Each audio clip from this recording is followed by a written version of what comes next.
Hola, ¿qué tal? Qué gusto saludarles en un episodio más de Contrapuesto, una producción de Grupo Multimedia, El Diario de Coahuila. Mi nombre es Jesús Cervantes y estoy con Carlos de León, director de Extensión Universitaria de la ULSA Saltillo, entre otras cosas, Carlos. Y te agradezco mucho por estar acá con nosotros. Muchas gracias, Chuy, por la invitación y por esta posibilidad de abrir la reflexión a temas tan diversos, en particular los que ya hablaremos.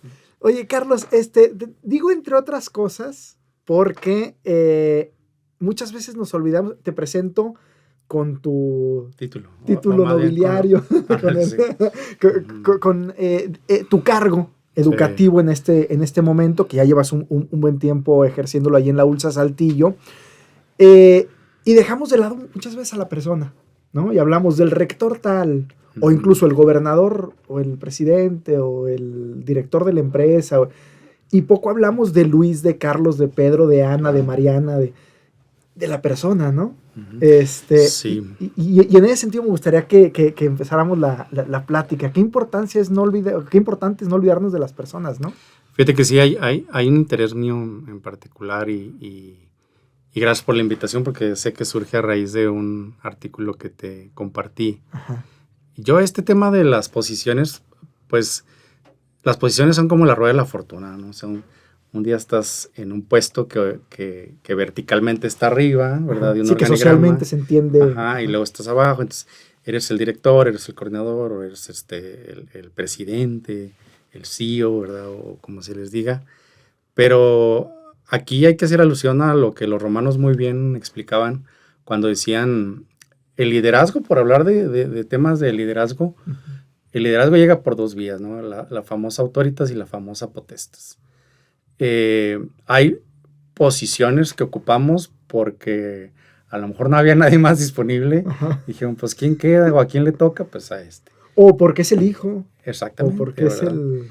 Otros son meritocráticos, ¿verdad? Es decir, efectivamente hay quien ha escalado, hay quien ha hecho una trayectoria que le merece ya un puesto de confianza, que le llamamos un puesto de liderazgo y que hace que esté ahí.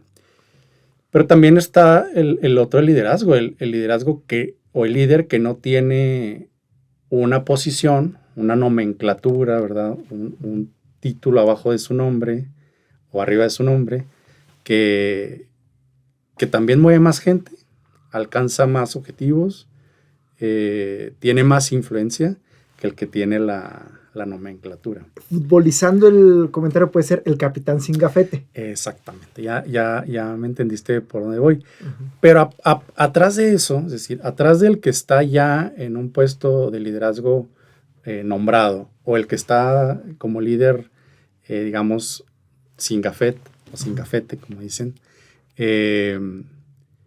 pues está una persona, ¿no? O sea, está la persona de Carlos, está la persona de Jesús, que al fin, atrás de eso, ¿qué es lo que hay? Pues hay una historia, hay un proceso, hay heridas, hay aspectos hay asuntos no concluidos en su propia historia, que de alguna manera también generan una impronta en su estilo de liderazgo. Claro. El problema viene cuando tenemos a esas grandes posiciones o esos grandes líderes que tendemos a veces a idealizarlos y se nos olvida que esos líderes tienen un corazón del mismo tamaño que el tuyo y el mío, ¿no? Digo, partiendo de ahí. Y me gusta que comentes eso, y ya lo platicabas un poco, pero escribiste un artículo que hizo ruido del bueno, que titulaste ¿Caminamos en hombros de quién?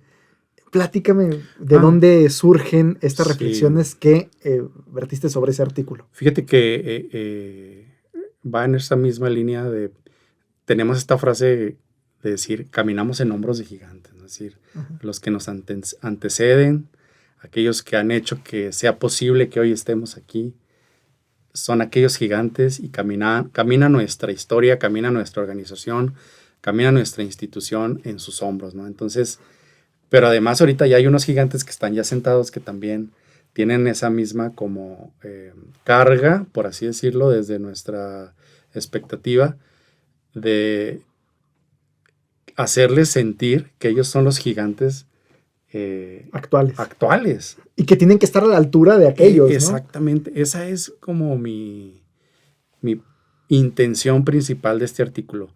No se nos olvide que esos gigantes fueron personas. Y el problema viene cuando quizá esos gigantes renunciaron a ser quienes son, renunciaron a sus propias necesidades, renunciaron quizás hasta un proyecto de vida que no estaba alineado tanto a la expectativa que se generaron de ellos, pero hoy quizá les llamamos santos, quizá les llamamos premios Nobel, les llamamos grandes personajes de la historia, o hay algunos cuadros, ¿verdad?, que están en nuestras empresas, en nuestras organizaciones, y no sabemos todo lo que tuvo que suceder para que esa persona estuviera ahí, y todo lo que tuvo que dejar para que estuviera ahí, que a lo mejor no era lo mejor para esa persona, pero finalmente lo tuvo que hacer porque era lo que se esperaba de ella, ¿no? Porque finalmente todo el mundo lo veía como un gigante, pero habría que preguntarnos, ¿esa persona se veía a sí mismo como un gigante o no le quedó de otra? Eso es bien interesante, Carlos. Y la otra cosa que reflexiono a partir de esto que comentas es, ¿qué tanto esos gigantes se vuelven cada vez más grandes cuando, con el paso de los años? Es decir, empieza la idealización y ya no es tanto lo que hizo, sino lo que se dice que hizo, y empiezan a crecer y empiezan a idealizarse estos personajes que al día de hoy pareciera que es imposible, que eran superhombres, ¿no? O supermujeres. Claro, porque finalmente quienes los vemos o quienes tendemos a idealizarlos, pues lo que vemos de ellos es una cosa a la vez, o sea, es decir, su acierto o en algunos casos su error. Y a veces ese acierto es el que hace que, o sea, justo lo que pensé, que esta persona era lo que yo tenía representado en mi cabeza sobre él, sobre sus tareas, sobre sus funciones, sobre sus alcances. Pero también ha pasado lo contrario, que tendemos a idealizar, se comete un error y lo único que alcanzamos a ver es ese error. Y entonces empieza a generarse como esta tensión entre lo que para mí representa ese gigante, pero que al cometer un error lo único que nos deja ver no es un error, es que detrás de ese gigante, que es solo gigante porque yo lo veo gigante, hay un ser humano, pues como todos, ¿no? De a pie. Sí, y no olvidarnos pues de esa parte. En ese sentido, ¿nos pudieras platicar de la carga que suelen tener las personas que asumen un rol de liderazgo? Es decir, que independientemente de que sean líderes innatos, sí, claro. Al llegar a un puesto de una dirección o de una coordinación, o al llegar a cierto puesto en donde se espera que sea líder, esa persona, pues a veces hay una carga sobre ese puesto, ¿no? Y todo lo que esto conlleva según lo que has experimentado, tu experiencia. Hay un tema también cultural, o sea, que digo, para quienes están o hemos estado o estamos en estos rollos de los liderazgos, es todo un tema porque, no sé, yo creo que todos hemos escuchado, cuando hay un cambio de alguien en la posición, siempre al que llega tendemos a esperar algo diferente y mejor. Y entonces, naturalmente, y es parte de nuestra cultura, tendemos a hablar de poco a mucho mal de lo que se hizo antes, ¿verdad? Entonces ya el que estaba antes, que a lo mejor era el gigante que yo idealizaba, ya le empiezo a encontrar cosas porque ahora llegó el nuevo o la nueva, que pues trae nuevas ideas y se me hace que sí está mejor que lo que traía el anterior. Entonces tendemos a tener eso. Pero ya que llega esa persona, pues obviamente hay que hacer un ejercicio de sumas y restas. Es decir, ¿qué encuentra? ¿Cómo encuentra? Por eso también en el artículo yo ponía, trae dudas y trae deudas, ¿verdad? Es decir, o sea, trae dudas de, bueno, ¿qué es lo que esto va a representar para mí? Pero también trae deudas, o sea, trae deudas con su propia historia y otras deudas que asume a partir de lo que el puesto tiene como una realidad que hay que atender y que obviamente pues su expectativa está en hacer crecer el área, en hacer crecer la empresa, en hacer crecer el departamento. Y eso obviamente pues empieza a generar, si no hay un trabajo emocional, si no hay un trabajo previo, obviamente la formación, pues empieza a generar niveles de estrés considerables, empieza a generar niveles de ansiedad considerables. En la mañana escuchaba yo otro podcast de YouTube que decía la persona que estaban entrevistando, los líderes deben de ser resilientes, así. Dije, o sea, volvemos a caer en los pobres líderes, o sea, les obligamos a ser como pensamos que deberían de ser, Ajá. y les generamos como un traje que no necesariamente le queda a su humanidad. Es como el centro de a lo que yo apelo con estas reflexiones. O sea, no se nos olvide que sí hay alguien que está ocupando esa silla, pero quien ocupa esa silla, pues es un ser humano. O sea, Igual al que no la ocupa. Exactamente. Hay una humanidad que a veces entalla y a veces no entalla en la silla X o Y, ¿verdad? Uh-huh. Ahora, hay algo que me llama la atención en el artículo, Carlos, que comentas que te hace ruido la palabra líder. No recuerdo si ese es el término que utilizas, pero como que dices, bueno, eso lo dejaremos para otro momento. Sí. Y me gustaría que este fuera el momento en el que nos platiques sí, por qué la palabra líder te hace por adelantado. Sí, pues quizá, y lo voy a decir con toda sinceridad, yo creo que tiene que ver también con mi historia personal. O sea, es decir, yo creo que desde que estaba más pequeño y era estudiante de niveles básicos, yo empezaba a ver cómo había gente que se le daba más natural esta onda de influir, como de mover gente, para bien y para mal. Y también cómo el reconocimiento era más por la gente más ruidosona que por la gente que realmente era gente pensante. Claro. Pero finalmente a quien se reconocía como líder era al más, ¿cómo se puede decir? Pues al que movía más racita, ¿verdad? Ajá. No tanto al que movía racita con una intención pensante. Claro. Y yo creo que todavía el mundo sigue experimentando esta misma experiencia, valga la expresión, que yo tuve. O sea, decir, sigue habiendo gente que se considera líder, se les llama líder, es nuestro líder, pero solamente porque tiene, pues esta parte como verborreica, Ajá. esta parte de discurso. Porque hace ruido nada más, Ajá. ¿no? Exactamente, esa es la cuestión. Y si no le alcanzas a ver como una estrategia, como una intención, como un plan, modos de moverse en su área de impacto, que digas tú, oye, de verdad que esta persona está haciendo las cosas diferentes, está moviéndonos a un punto diferente del que estábamos. Como hay otros que sí, ¿verdad? O sea, que dices, oye, mira esta persona con la sencillez del mundo, con estas formas tan simples de animar un equipo, está teniendo unos alcances impresionantes, y esa racita que ves como desde hasta de una apariencia no tan ruidosa. Y no juzgo por la apariencia, sino más bien por la forma de hacerse presente en una posición donde quizás es una posición de liderazgo, pero esa es la razón por la que me hace ruido, porque creo que hasta la fecha le seguimos llamando a líderes a gente que solamente hace ruido o que llega a esas posiciones porque le tocaba llegar. Ajá. Me acabo de acordar, o mejor dicho, me quiero acordar si fue Hernán Cassiari o qué escritor decía algo, o en algún lugar escuché, que quizás sí fue Hernán Cassiari, de que se asociaba líder con personas extrovertidas, que solían hacer mucho ruido, ¿no? Y quizás si fueran los tímidos los que lideraran este mundo, tendríamos un mundo mucho mejor o algo así.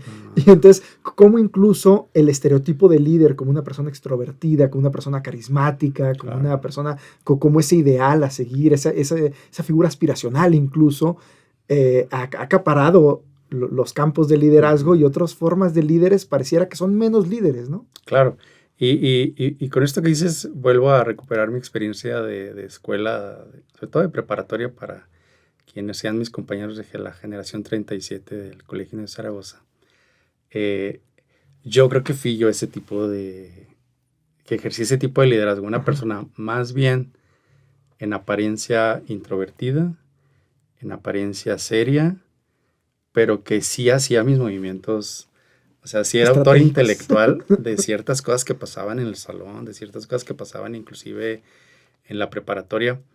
Positivas, la mayoría. Según los ojos de quién. Sí, exactamente. Pero sí hay detrás, a veces detrás de esa gente más verborreica, de más rollo, ¿no? De más verbo, estoy muy seguro que hay gente detrás que está como maquilando lo que esa persona está haciendo o lo que esa persona está diciendo. Los grandes discursos, las grandes publicaciones, hoy los grandes reels de nuestros líderes, detrás hay todo un equipo que es el que realmente formula lo que el líder está comunicando ya como una marca personal. Porque ese es otro tema, ¿verdad? Los ghostwriters, sí. Exactamente, es decir, ahorita ya con un buen presupuesto y un buen equipo, por tanto, puedes generar toda una imagen personal de un liderazgo que es solamente pues una marca, ¿verdad? No es un liderazgo que genera orgánico. Impacto. Exactamente.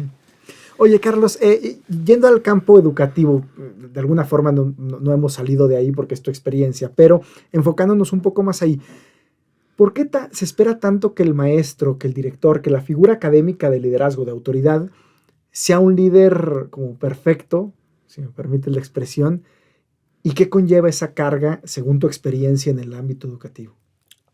Eso es un tema pues que a mí me apasiona. Yo siempre he dicho, los educadores tenemos una trampa bien generosa. Cuando nos juntamos para un taller, cuando hacemos un congreso de educación, cuando hacemos unas necesidades de capacitación, regularmente tendemos a alinear todos los temas a beneficiar la figura del estudiante. O sea, vamos a decir, de nuestra razón de ser. Pero creo, y lo digo con conocimiento de causa, y obviamente aquellos educadores o liderazgos educativos que nos estén escuchando, que nos estén viendo, me darán la razón, porque somos colegas, de que se nos olvida a veces lo mismo. O sea, es decir, que somos personas a cargo de personas. Y pareciera que nada más por el hecho de tener el título de director de escuela, de docente, de maestro, no sé, en automático, como si en automático al ocupar ese rol, en automático se instalara un software que dice, aquí adentro todo está bien y todo lo que se desarrolla aquí adentro está tan bien que va a favorecer entornos propicios, 1, para el aprendizaje, 2, para el desarrollo humano, 3, para la inteligencia emocional, para las habilidades blandas, etcétera, etcétera. Tantas cosas que hoy se exigen en los sectores productivos y que el responsable es el educador, ¿verdad? También porque facilita esos procesos.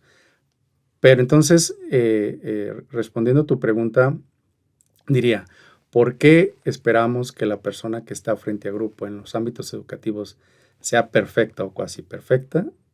Pues porque está formando gente y esperaríamos, pero es un riesgo asumir que es perfecta, porque finalmente volvemos al mismo tema. Quien está al frente del grupo es tan humano como el que no está.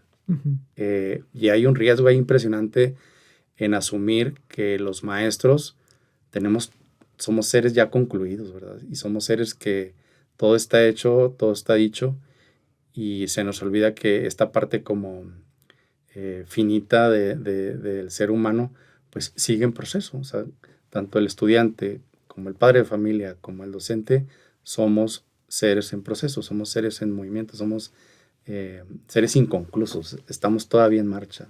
Ajá. Y en ese sentido, me llama mucho la atención otra frase que utilizas, que es, o la pregunta de quién cuida al que cuida. Exactamente. ¿No? Y la dejas ahí como abierta, y no sé si pudiéramos como profundizar en eso. Realmente, ¿quién cuida al docente? Es parte de la ética del cuidado. Hay muchísima teoría de esto en distintos bancos de información, bases de datos y demás, muchísimos libros también, de la ética del cuidado. Y va en la misma línea. Ahorita, por ejemplo, uno de los temas que más me ocupan es como todo el acompañamiento socioemocional al estudiante. Porque ahorita pues hemos notado que, pues yo creo que desde siempre, pero ahorita como que le echamos la culpa a la pandemia. Ajá. Eso es bien interesante, ¿no? Que es que ahora con la pandemia, antes de la pandemia también pasaba, igual. Lo que sea que se vaya a decir. Entonces, ya lo voy a decir, después de la pandemia, hemos notado que las cuestiones socioemocionales se han acentuado un poquito más. Entonces, nos hemos abocado a ver cómo vamos a atender al estudiante en su socioemocionalidad, temas de estrés, temas de ansiedad, temas de depresión, temas de habilidades para la vida. Ok, pero ¿y a qué hora nos vamos a poner a hablar o a poner atención en quién está viendo la misma socioemocionalidad, las habilidades para la vida, a ver cómo está el docente? De la otra parte del grupo, que es el que enseña, ¿no? O el que facilita el aprendizaje, mejor dicho. Exactamente, es decir, volvemos al tema. No podemos asumir que quien está en una posición de liderazgo, o en este caso en una posición de acompañar el proceso educativo como es el docente, no podemos asumir que nada más porque ya se le dio el cargo, todo está resuelto. Uh-huh. Hacemos la pregunta, ¿quién cuida al que cuida? ¿A qué hora nos vamos a poner a reflexionar sobre quién atiende, quién acompaña la socioemocionalidad del docente? Porque pues de ahí sale la aguja que teje la hebra del fenómeno educativo, ¿no? Por así llamarlo. Y de los papás, pues ya lo hablamos. Sí. Platicando de los docentes, ¿hay algo o alguna figura que tú digas, tendríamos que tener alguien que acompañe a los docentes en este proceso también socioemocional? Porque se habla mucho de, bueno, las psicólogas o los psicólogos en los centros educativos para los estudiantes. Y todo va enfocado a los estudiantes. Bueno, y en los docentes, claro. ¿A qué conclusiones has llegado? Fíjate, hay como se asume algo, que el estudiante es acompañado por el docente. El docente es acompañado por el coordinador, por el director. Uh-huh. Y luego el director es acompañado por otra figura de autoridad, que puede ser el supervisor, puede ser el director general o el director del corporativo educativo. O sea, pareciera que el acompañamiento es vertical o en cascada. O sea, como que el que está arriba en el organigrama o en la estructura educativa tendría que cuidar al que tiene a cargo. Uh-huh. Pues ponle que tiene cierto sentido de lógica. Administrativamente, pedagógicamente o en etapas del desarrollo. No sé cómo podríamos llamarle porque hay muchas formas de abordar esta idea. Pero aquí hay una cosa bien curiosa que es algo que yo encontré en la investigación, que es la forma de generar como más certezas en este sentido es trabajando por cultura de acompañamiento. Es decir, comunidades que acompañan. ¿Qué es lo que me he dado cuenta y lo que nos hemos dado cuenta también como institución? Es que se requiere, en lugar de verticalizar las relaciones de acompañamiento, necesitamos horizontalizarlas. Uh-huh. Es decir, necesitamos darnos cuenta que el director, directora, es un ser humano que se tiene que acompañar de otro ser humano.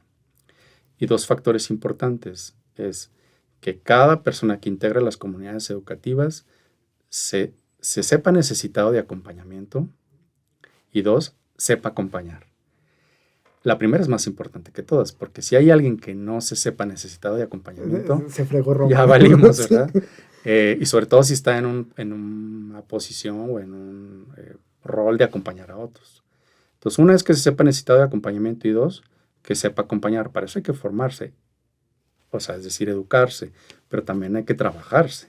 Es decir, porque el instrumento que acompaña, pues, soy yo mismo. Entonces, qué importante es hacer las veces de un cirujano. Es decir, si voy a estar trabajando para la humanidad del otro, necesito hacer las veces que hace el cirujano. Necesito trabajar lo mío, esterilizarme lo más que pueda antes de entrar a quirófanos. Es decir, antes de entrar al corazón del otro ser humano, que es quien voy a acompañar. Entonces, un poquito para contestar la pregunta es, necesitamos generar comunidades que acompañen. Necesitamos generar una cultura de acompañamiento, más que figuras de acompañamiento. Porque luego también en las instituciones es bien fácil departamentalizar. Ajá. No, los que acompañan es el departamento psicopedagógico. ¿Y quién acompaña a los del departamento psicopedagógico? Volvemos a caer en la misma. Si lo horizontalizas, entonces somos una comunidad que nos estamos acompañando, que nos escuchamos, que nos sabemos necesitados de acompañamiento y sabemos cómo acompañar al otro. Y entonces, de alguna forma, todos creamos esa red, ¿no? Ese tejido. Claro. Y hay hallazgos que que te digo que hemos construido a través de la investigación, donde, por ejemplo, hay personas de las comunidades educativas que reportan que se han sentido acompañados, por ejemplo, por el personal de limpieza. Ujú. Y yo, bueno, exploramos el por qué, ¿verdad? Resulta que pues es porque es la persona que está en pasillo, es la persona que llega más temprano que todos, es la persona que se va hasta el último porque tiene que dejar más o menos todo ordenado para el día siguiente o para el turno que sigue. Y es la que se da cuenta por qué joven, por qué niño es el que llegó más temprano y cómo llegó, y por el que llegaron más tarde y cómo llegó. Pero Claro. también hay maestras que dicen, oye, pues yo no me siento tan acompañado por mi director, me siento más acompañado por un compañero maestro. Y de hecho te quiero comentar que hubo una vez una niña, ¿verdad? De un grupo que que me dijo una frase con la que me sentí acompañada también. O sea, empiezas a ver cómo esta idea de horizontalizar las relaciones en, en las dinámicas de acompañamiento es lo que reporta una experiencia de acompañamiento. Ya. Y me gustaría preguntar, porque me surgió otra duda de, bueno, ¿quién cuida al que cuida? ¿Y quién liderea al líder? Esa es la parte importante. Yo creo que, vamos a decir, en las estructuras organizacionales, institucionales o educativas, donde hay una cabeza y arriba de esa cabeza no hay nadie, hay muchísima chamba para esa persona, porque tiene que haber un proceso también de autogestión. Un proceso trabajado a nivel de las emociones, a nivel de las ideas, a nivel también de su propia historia, de tal forma que no invada los procesos de otros, por ejemplo, los procesos personales, sino que esté tan trabajado que genere también espacios donde el otro se trabaje, y segundo, donde el otro también pueda desarrollarse. En esas personas, pues, hay esa como doble filo, ¿verdad? O es una persona que tiene este proceso de autogestión, que genera espacios nutricios, espacios de crecimiento para el otro, o es la persona que dice, pues de aquí soy, y entonces empieza como a generar una especie de autocracia, ¿verdad? Yeah. Y de colonización de los procesos personales de las otras personas. Y digo personas porque no siempre son vistas de esa manera. A veces son más vistas como de una relación más que personal, como una relación objetal. Pero eso parte de la historia personal de quien está en ese rol de liderazgo. Que volviendo al punto inicial de la charla, en donde nos decías, primero somos personas y luego líderes, y vamos a liderar según el tipo de personas que somos, según nuestra historia de vida, finalmente, ¿no? Sí, claro. Nuestra herida va a aparecer. Nuestra herida va a aparecer siempre que tengamos relación con otros seres humanos, por las razones que sean. Qué importante es conocer nuestra herida para no lastimar las heridas de otros. Ya nos estamos poniendo así medios psicológicos, pero esa es la intención. Finalmente son personas, ¿no? Digo, y aparte no puedo tampoco negar la cruz de mi parroquia porque soy Eres psicólogo. Exactamente. Pero sí, es apostarle a eso, es apostarle a perfiles que están en ciertos roles, perfiles que deben de tener esas dos características, y las reitero: saberse necesitadas de acompañamiento y saber acompañar. Carlos, tú has estado investigando de manera académica, científica, en torno a estos y otros temas. Hay algunos resultados que han salido porque surgen de alguna hipótesis o algo que es más o menos esperado, ¿no? Pero hay algunos resultados, me gustaría preguntarte más bien por los resultados que hayan surgido de estas investigaciones y que digas, no lo había visto, pero una vez que se manifiesta era tan obvio y estaba ahí presente, y entonces lo empiezas a conectar con otras cosas. Claro. Y que te ha llamado la atención, pues, por eso. Pues uno ya lo decíamos, la horizontalización de las relaciones. O sea, mientras más se experimente una relación horizontal, más hay como rasgos de algo que responde a tu pregunta, rasgos de cercanía. O sea, es decir, una cercanía que acompaña.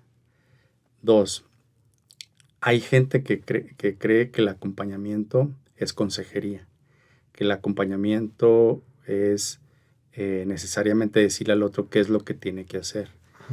Y yo lo que he encontrado es que también hay silencios que acompañan. Es decir, la simple presencia y una mirada con cierta calidez o un cierto estilo de mirada favorece el que el otro se sienta también acompañado. las formas de escuchar, porque ya hubo también unas épocas donde privilegiábamos todo este tema de la comunicación, de la escucha activa. Ajá. Va por ahí, va por esa línea, pero hay un tema, que luego hay quienes nos formábamos en escucha activa y nos preocupábamos más por instrumentar todo lo que habíamos aprendido en escucha activa que por realmente escuchar. Ya. Entonces, otra de las cuestiones que también te puedo decir es que la técnica es que no haya técnicas. O sea, no hay técnicas. La técnica es que no haya técnicas para estar para el otro, sino hay que estar centrados en la persona del otro. Que el objetivo único y último sea estar para el otro, escucharlo, atenderle. Al menos por unos instantes con cierta intensidad de presencia. Uh-huh. Sí, sí. Eso sería así como una listita de cosas que te puedo decir que he visto en investigación que la gente reporta como rasgos de las experiencias que ellos le llaman acompañamiento, ¿no? Yéndonos un poco o tratando de construir un poco más el tema del liderazgo, ¿será necesario que siga existiendo líderes únicos? A ver si soy claro. O si, o no sé si sería necesario como repensar la idea del liderazgo y entonces no necesariamente tiene que haber un director, sino entre todas y todos en esta forma de horizontalidad y de red construimos esta comunidad y entonces no es necesario esa figura, sino entre todas y todos lo hacemos. No sé si soy claro como en ese sentido. No, claro, y también ya hay experiencias de eso. Hay modelos ya de trabajo donde las mesas ya son redondas, ¿no? O sea, no es la oficina del jefe que está aparte y que es súper bonita y es como la que todos aspiran, sino más bien ya el jefe, digo, finalmente en cuestión administrativa, pues así se le llama, el jefe está en la misma mesa que todos, el jefe está en la misma área que todos. ¿Y por qué hago referencia al espacio físico? Porque también el espacio físico comunica un estilo de liderazgo. La presencia comunica también lo que representas para mí. La forma en cómo te miro, la forma en cómo te escucho y la forma en cómo te respondo también te debe de hacer ver lo que representas para mí. Y eso hablo en todos este tipo de relaciones humanas, pero particularmente en esto que dices, pues sí, o sea, esa figura cuando tiende como a horizontalizarse hasta administrativamente, genera otro tipo de resultados. Yo también lo escuchaba en el mismo podcast que te decía hace ratito. Decía esta persona, bueno, a mí me resultó que la gente utilizara el uniforme cuando yo empecé a utilizar el uniforme. Y entonces ahí recuperas el aspecto pues trillado, ¿verdad? Pero decir, pues enseñamos con el ejemplo, modelamos lo que espero de ti, lo modelo. No es nada más un aspecto vertical que te digo qué es lo que espero de ti, aunque en muchísima falta de congruencia yo hago exactamente lo contrario. Lo contrario. Entonces, sí creo que las estructuras administrativas deben de tener todavía alguien que represente como quien está a cargo, pero ya en la parte de las relaciones humanas, a veces se me olvida que eres mi jefe, no tanto porque pues porque no lo tenga claro o no lo tenga en cuenta, sino porque la forma en cómo interactuamos, pues es como de un equipo. O sea, yo soy parte de tu equipo, tú eres parte del mío. No es una estructura verticaloide. Claro. Ahora, desde tu experiencia, y cuando digo desde tu experiencia, sí me refiero a tu historia de vida, por supuesto, pero también a la forma de experiencia en la que has ido recogiendo información de manera sistemática, científica, académica. ¿Qué le dirías a las juventudes que aspiran a un liderazgo educativo, particularmente el educativo? Hijo, está muy interesante esa pregunta y difícil a la vez. Yo lo que creo es que hay un reto en ese sentido, particularmente con estas generaciones. A veces ya hablo como viejito, ¿verdad? Que es que estas generaciones de ahora. Los chavos de ahora. Pero sí creo que hay un reto interesante. Yo creo que todos, tu generación, la mía, la de nuestros padres, nuestros abuelos, cada uno tuvo la oportunidad como de formarse o autoformarse en cierta medida y con ciertos alcances, pero creo que la generación de ahora tiene, o estas generaciones tienen como retos muy particulares en el plano, vuelvo a caer en el mismo tema, en el plano socioemocional. Creo que hace falta como un trabajo más profundo de su historia, de la gestión de sus emociones, sobre todo porque si se quieren dedicar a la educación, alguna vez escuché una definición de educación que decían, educar es evocar lo mejor del ser humano. Pero si queremos evocar lo mejor del ser humano, no lo podemos hacer si antes no hemos evocado lo mejor de nosotros mismos. Y para hacer eso, pues sí se requiere un trabajo muy cañón a nivel personal, como para poder entonces facilitar los procesos educativos, los procesos de otras personas, que esas personas puedan sacar lo mejor de sí mismos a partir de que he ido trabajando lo mío. Claro, volvemos al mismo punto. No podemos exigírselo a las personas, pero tu pregunta era, ¿qué le diría yo a esos jóvenes? Que trabajen con su historia personal, que trabajen sus procesos, que trabajen, que vayan a terapia, que hagan lo que tengan que hacer para estar bien, porque el otro que está por ahí ya naciendo, que está por ahí ya en el preescolar, en la primaria, está esperando lo mejor de nosotros aún sin conocernos. Y eso pues tiene que retarnos a estar lo mejor que podamos estar,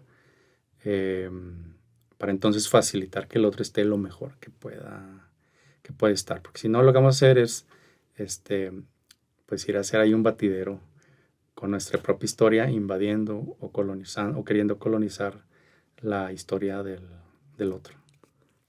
Muchas gracias, Carlos. A la orden. Muchas gracias. ¿Este artículo está publicado en algún lugar? No, fíjate que lo hice como con la intención de compartir mis reflexiones. A mí me gusta de pronto como que me descanso escribiendo algunas ideas.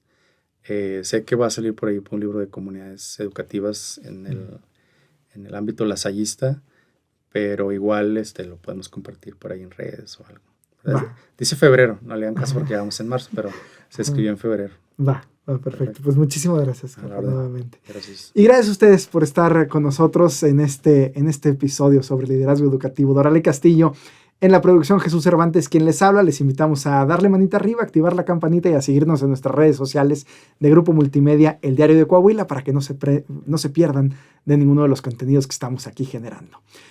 Les deseamos que tengan una excelente jornada y nos escuchamos en los siguientes episodios.